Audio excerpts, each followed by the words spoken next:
প্রিয় শিক্ষার্থীরা আসসালামু আলাইকুম। আশা করছি আল্লাহর রহমতে আপনারা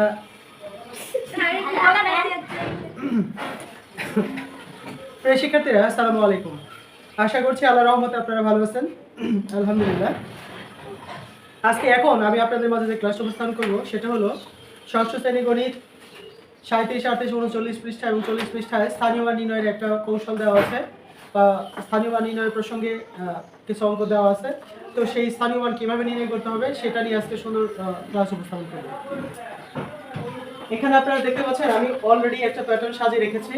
তো স্থানীয় মান নির্ণয়ের ক্ষেত্রে আমরা কী কী কৌশলগুলো অবলম্বন করব দেখেন। এখানে 3, 5, 1, 6, এই 6কে এখানে নিচ্ছি, 1 এখানে যাচ্ছে, 5 এখান থেকে এখানে যাচ্ছে, 3 এখান থেকে এখানে যাচ্ছে এবং এই 6 এর স্থানীয় মান, 1 এর স্থানীয় মান, 5 এর স্থানীয় মান এবং 3 এর স্থানীয় মান। এবার 6 লিখবো, তারপর 1 লিখবো, 5 লিখবো, 3 লিখবো। ডান দিক থেকে আমরা জানি স্থানীয় মান কয়টি? 8টি। কি কি?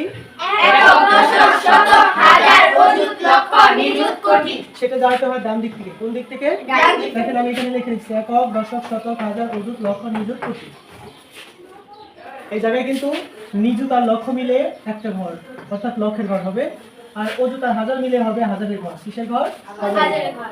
এটা হবে লক্ষ আর এটা হলো কি? হাজার। ঠিক আছে। এবার তাহলে আমরা এই যে ডান দিক থেকে যদি বলি, এটা বলবে একক, দশক, শতক, হাজার। তাহলে 6 একক, 1 দশক, 5 শতক এবং 3 হাজার। এখানে ঘরটা প্যাটার্নটা করার একটাই কারণ, সেটা হলো অনেকে আমরা সংখ্যা লিখি ঠিকঠাক সঠিক জায়গায় বসাতে পারি না, এই জন্য ঘরটা কাটা। আপনি কিন্তু ঘর না কাটলেও চলবে। আমি এবার এখানে স্থানীয় মান 8টা ঘর, 8টা ঘরে এঁকেছি, তবে আমি 8টা ঘর আঁকার প্রয়োজন নেই, জাস্ট বোঝার সুবিধাতে আমি ঘরটা করেছি। আচ্ছা, 6 কি বলেন তো? একক। এখানে এককের ঘর কোনটা? এটা, তাই না? এই ঘরে আমি 6 বসাবো। বুঝতে পেরেছেন? তার মানে আমি ডান দিক থেকে করে নিয়ে আসবো। আমি ঘর রাখবো না, কিন্তু না একে আমি ডান দিক থেকে বাম সাইডে জায়গা রেখে আমি ডান দিক থেকে এদিকে বসে আসবো। এরপর হলো এক কি? দশক নাকি একক? এক কি?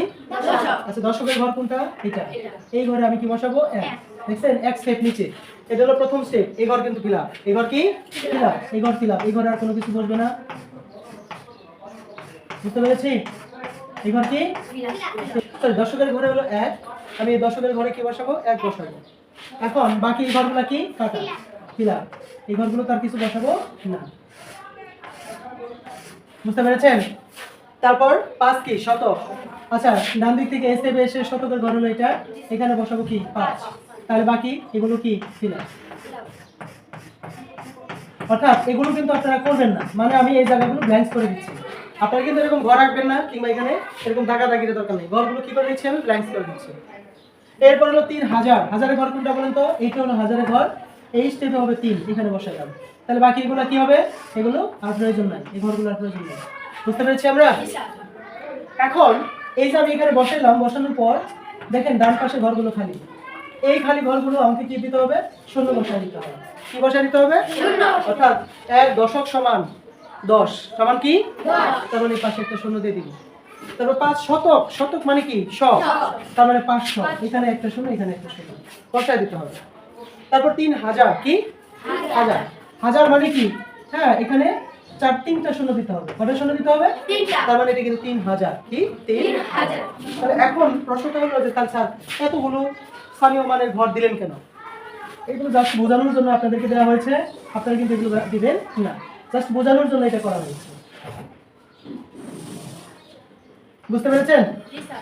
এগুলো কি? ব্ল্যাঙ্কস। আপনারা তো ঘরই দিবেন না, ঘর ব্যবহার করবেন না, জাস্ট আমি আপনাদের বোঝানোর জন্য এই কাজগুলো করেছি। তাহলে এরপরে যদি অযুত থাকতো, তাহলে অযুতের ঘরে অযুতের সংখ্যা আসতো। তারপর লক্ষ, কোটি, এরকম আমি বাম দিকে এভাবে আসতাম, ডান দিক থেকে এভাবে বসে আসতাম। এখন আপনাদের সমস্যাটা কোথায় জানেন? এই 6 বসাইছেন এক জায়গায় বলেন এখানে কিংবা এখানে, পরের কাজায় মিলাতে পারবেন না, এগুলো ঘর মিল হয়ে যাবে। এই জন্য আমি ঘরগুলো কেটে আপনাদেরকে প্যাটার্ন করে বোঝায় দেওয়ার চেষ্টা করেছি।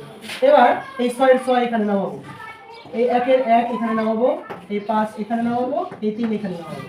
এবার কমা দেওয়ার নিয়ম, প্রথমে ডান দিক থেকে এই দিক থেকে আমি এই দিকে যাব।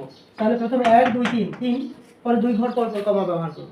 আচ্ছা, কমা ব্যবহার করেছে, এটা কত হয়েছে বলেন তো? 3516। সেটা আমি এখানে লিখছি 516।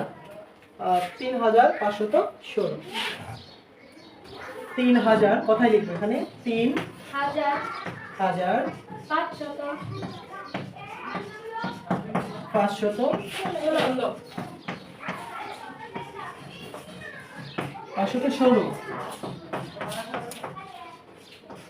তাহলে আমার মোটামুটি এই কাজটা করা শেষ হয়ে গেছে। আমরা এভাবে স্থানীয় মান নির্ণয় করব, অর্থাৎ যত বড় সংখ্যায় থাক না কেন, আমরা কিন্তু এখানে অনেকে আছে ডট ব্যবহার করি। এখানে ডট ব্যবহার, প্রথম লাইন লেখার পর পরে ডট ব্যবহার করি না, আমরা ডট ব্যবহার করব না। একদম যত সংখ্যায় থাকবে কেন নিচে থেকে এভাবে লিখে আসবো, এবং 3000, তারপরে যদি থাকে অযুত, তারপরে লক্ষ, তারপরে নিযুত কোটি, এভাবে দিয়ে যাব। এবং এই ঘরগুলোকে কি করবো আমরা ব্যবহার করবো। আমরা কিন্তু এই ঘর আঁকাবো না খাতার ভিতরে, বাট আমি আমার স্টেপটা মনে রাখবো। এককের ঘর এখানে হলে দশকের ঘরটা এইদিকে আসবে, শতকের ঘরটা আর ওইদিকে আসবে, হাজার ঘরটা আর এইদিকে আসবে। মানে অর্থাৎ এই যেভাবে ত্রিকোণাকৃতি হয়ে যাবে, এইভাবে হয়ে যাবে। বুঝতে পেরেছেন? এভাবে মিলে যাবে। এই যে আমার দেখেন এটার এটা মিলে গেছে, আবার এটার এটা মিলে গেছে। এইভাবে যদি আরো থাকে তাহলে আরো এদিকে মিলে যাবে।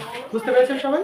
এভাবে প্যাটার্ন করে বোঝানোর একটাই কারণ, সেটা হলো যেন আপনাদের লিখতে কোনো সমস্যা না হয়। তো আশা করি আপনারা বুঝতে পেরেছেন। স্থানীয় মান এভাবে আপনারা নির্ণয় করবেন। ঠিক আছে, সবাইকে ধন্যবাদ জানিয়ে এই ক্লাসটি এখানে শেষ করছি। আল্লাহ হাফেজ।